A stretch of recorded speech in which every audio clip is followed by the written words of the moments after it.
Hello, everybody. Scott Golden here with the Golden Opportunities Coaching YouTube channel. Welcome to those of you who are new. Welcome back to those of you seasoned veterans. What we do around here, we got almost 1,200 of these available for your listening pleasure, variety of topics, and we continue to add as often as we can. Usually not as often as I'd like because I am a busy life business relationship coach. Would love to add you to the list of people that I serve in 2022. Please feel free to reach out at PO Perception on on Twitter or in the About Me section of this YouTube page if you're looking for somebody to be of help.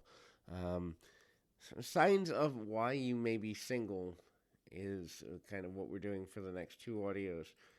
Things that can cause a person to be single, and I know a lot of people are desiring of romantic relationships going into the new year.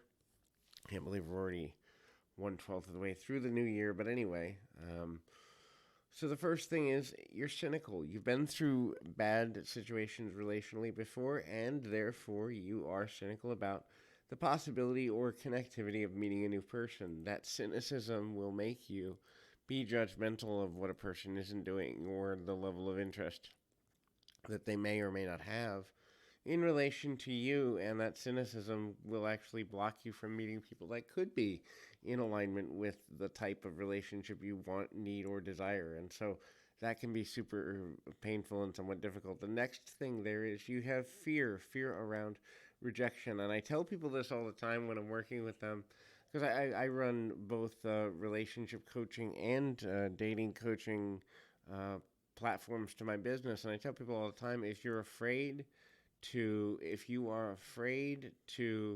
fail, if you're afraid to fall short, then you are afraid to date because potential rejection is part of the process. Not everyone's going to click. Not everyone's going to be a good match. Not everyone is going to be honest about their intentions or their readiness to be in a relationship. And that can be super difficult if you have someone who isn't being honest with themselves and thereby they're not honest with you. So that fear can cause you to go in a direction that isn't in your best interest.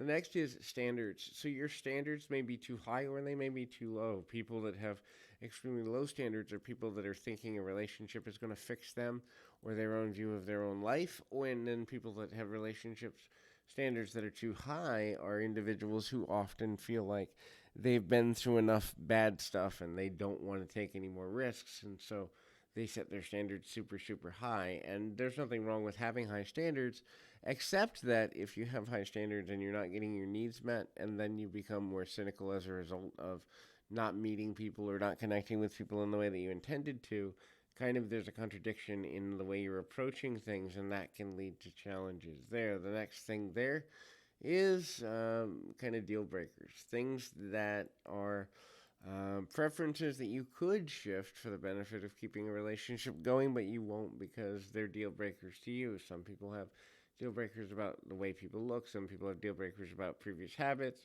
addictions, whatever, and you are welcome to have those, but sometimes you might miss a relationship because your relationship deal breakers are out of alignment with what may fit with you in terms of a specific person. The next thing to look at is trauma. You may have previous trauma from previous bad breakups or bad relationships, bad family dynamics, or anything like that. It doesn't necessarily mean that you are ultimately a bad person, but your trauma level can cause you to be out of alignment with being able to attract a different level of relationship that's good for you, healthy for you, and in your best interest.